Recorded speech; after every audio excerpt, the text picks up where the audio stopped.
The late Congressman John Lewis was laid to rest today in Atlanta. Politicians from both sides of the aisle, including 3 former presidents, came to pay their respects and celebrate the life of the civil rights icon. John always kept walking to reach the beloved community.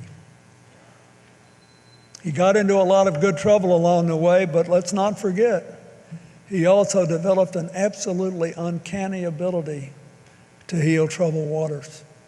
We live in a better and nobler country today because of John Lewis and his abiding faith in the power of God, in the power of democracy, and in the power of love to lift us all to a higher ground. You want to honor John? Let's honor him by revitalizing the law that he was willing to die for.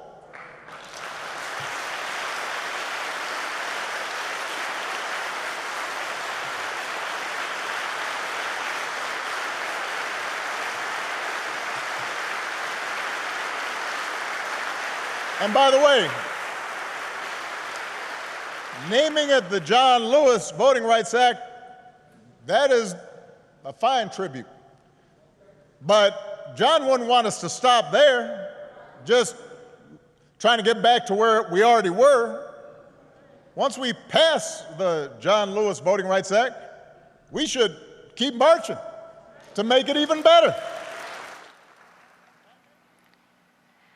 Boston Globe political reporter James Pindell joins me now. James, thanks for being with us. President Trump notably did not attend John Lewis's funeral, and the president also chose not to travel the roughly 1 mile down Pennsylvania Avenue from the White House to the U.S. Capitol to pay his respects when the congressman's body was lying in state there. Has the White House offered an explanation for that? No, they haven't. And they were a little surprised when he announced flatly that he would not even go to the Capitol to view. It took them off guard. It wasn't exactly a plan, but they were not prepared for such a bold statement of that. Obviously, the contrast of him not showing up the same way he didn't show up at John McCain's funeral, the same way he did not show up at Elijah McCumming's funeral, typical of presidents, is obviously in stark contrast, not just to a fellow Republican like George W. Bush, but obviously a stark contrast for what we saw from Barack Obama today. I mean, in a lot of ways, what today was an encapsulation of the 2020 campaign. You've seen what Donald Trump talked about in his tweet in terms of delaying an election. And then you saw what Barack Obama did today in terms of asking people to vote in that election. And then, of course, walking off the podium, off the stage, and before he reached the Secret Service agents, stopped to put on his mask. It's such a drastic contrast between what the former president is doing along with President Trump and how out of step President Trump is in the broader scheme of living presidents right now. I want to turn to testimony today. This morning on Capitol Hill, Secretary of State Mike Pompeo testified before the Senate Foreign Relations Committee. Let's listen to an exchange he had with Virginia Senator Tim Kaine regarding the president suggesting possibly moving the November election date.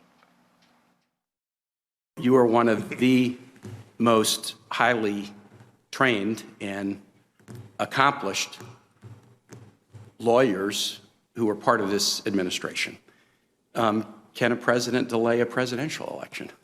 Senator, in the end, the Department of Justice, others will make that legal determination. We all should want, I know you do too, Senator Kaine, want to make sure we have an election that everyone is confident in. It's not only free, Are you indifferent to the date of the election? It should happen lawfully. James, what does the Secretary's response tell us about his relationship with the president, and what else stood out to you from the Secretary's hearing today? Oh, that's a good question. First on that one, the role for Mike Pompeo right now is clearly to do no harm in his relationship with the president. This is not in his purview as Secretary of State. But at the same time, we should just say it for viewers. It's not up to the Department of Justice to determine whether or not the president can actually delay the election. He can't. It's in the Constitution.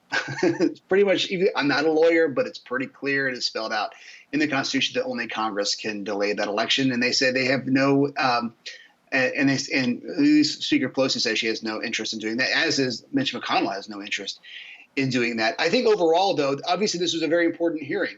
For context, is the first time that Mike Pompeo has appeared in front of Congress for a year. And clearly he was there in terms of the budget process. That is the role and the proper oversight for the Senate. But we saw some very key questions, particularly the administration's position to remove troops out of Germany and what that means in our global relationship with Russia. Obviously, Russia is pretty happy about the idea that thousands of troops are returning back to the United States. Also, some questions inside of his own State Department and firings that were made, and some the hiring decisions there. He obviously pushed back on that, saying, "Well, the Senate really has a problem with the people in his department. They should actually not sit on potential confirmation hearings." But it did get very interesting for a while. But Mike Pompeo obviously wanted to walk out with his relationship with President Trump intact. Meantime, the president again vowed Wednesday to protect suburbanites from low-income housing being built in their neighborhoods. James, what might be behind this tweet, and particularly the timing of it? Well, there's two things. Number one, it is based off something legitimate in terms of a policy decision. The Obama administration put together a series of rules that they wanted to increase housing, particularly in the suburbs, affordable housing. It's a housing decision. But obviously, whoever is elected president can change that. And clearly, Joe Biden says he wants to return to that. So there is a piece of that. However, underneath it all is a xenophobia from the president, trying to suggest that people who are in the suburbs live in the suburbs that existed in the 1960s and 70s. Now suburbs are diverse. And it's these very suburbs that he obviously are a battleground in 100 days that flatly rejected him in 2018. And he needs to win them back if he's going to win back the presidency. He's right to focus on the suburbs. He's probably wrong in the tactic in which he's trying to do so. All right, James Pindell for us. James, thank you very much.